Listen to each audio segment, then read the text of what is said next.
पण टाळ्या याच्यावर वाजवू नका, टाळ्या पुढे वाजवा। या एसी ट्रेन झाल्या तरी सेकंड क्लासचं तिकीट नॉन एसीचं जे आहे तेवढंच राहणार आहे। ते तिकीट न वाढवता मुंबईकरांना आपण ह्या ट्रेन देणार आहोत।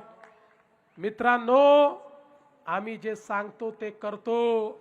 मी 2017च्या निवडणुकीमध्ये जेव्हा म्हणायचो मुंबईमध्ये सिंगल पासवर तुम्हाला ट्रेनमध्येही जाता येईल, तुम्हाला मेट्रोतही जाता येईल, तुम्हाला मोनोतही जाता येईल, तुम्हाला बेस्ट बसमध्येही जाता येईल।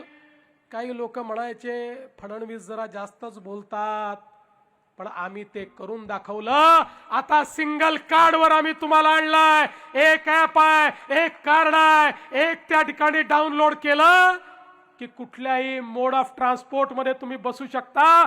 पुन्हा पुन्हा तिकीट काढण्याची आवश्यकता नाही आहे। हे देखील या ठिकाणी आपल्या सरकारने करून दाखवलेलं आहे। आणि म्हणून बंधू भगिनींनो, एकीकडे मेट्रोचं काम इतक्या वेगाने चाललेलं आहे। तुम्ही बघा त्यांच्यात आणि आपल्यातला फरक काय आहे। 15 वर्ष त्यांचं सरकार होतं, 15 वर्षामध्ये त्यांनी 11 किलोमीटरची मेट्रो तयार केली, 11 किलोमीटरची। आणि आपण 10 वर्षातले 7.5 वर्ष आपल्याला मिळाले। त्या 7.5 वर्षामध्ये मोदीजींच्या नेतृत्वामध्ये 475 किलोमीटरच्या मेट्रोचं काम चालू केलं। जवळपास 250 किलोमीटरचं काम अंतिम टप्प्यामध्ये आहे।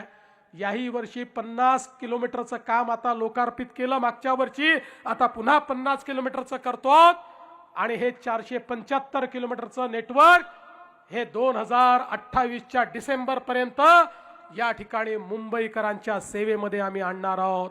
आपल्याला माहिती आहे मेट्रो 7 आहे, अंधेरी पूर्व ते दहिसर पूर्व, मेट्रो 9, मेट्रो 7A दहिसर ते मीरा भाईंदर, अंधेरी ते छत्रपती शिवाजी महाराज टर्मिनस। मेट्रो 9चं काम 88% पूर्ण झालंय। मेट्रो 7A 34% काम याचं पूर्ण झालेलं आहे। दहिसर पश्चिम ते भाईंदर, यामुळे मेट्रो 3शी आपली जोडणी होते आहे। ती अंडरग्राउंड मेट्रो जी आहे त्याला थेट आपण या ठिकाणी जाऊ शकणार आहोत। म्हणजे एकीकडे कुलाबा असेल, दुसरीकडे विमानतळ असेल, कुठेही जाण्याकरता आता रस्त्याच्या ट्रॅफिकची आवश्यकता नाही आहे। आता आपण थेट त्या ठिकाणी जाऊ शकणार आहोत।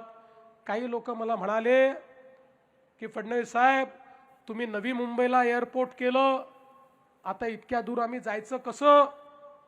मी म्हटलं हे एअरपोर्टही चालणार आहे, पण तुम्हाला सांगतो काही दिवसांनी तुमच्या लक्षात येईल जेवढ्या वेळात या एअरपोर्टवर पोहोचतात तेवढ्याच वेळात त्याही एअरपोर्टवर आम्ही तुम्हाला पोहोचवणार आहोत।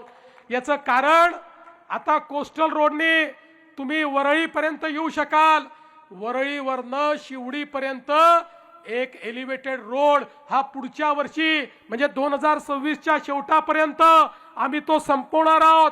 तिथनं तुम्ही 10 मिनिटात शिवडीला पोहोचाल, तिथनं 12 ते 14 मिनिटात तुम्ही नवी मुंबईत पोहोचाल। तिथनं अजून एक कोस्टल रोड जो पुढच्या 4 ते 6 महिन्यात होतोय तो थेट एअरपोर्टला तुम्हाला नेल।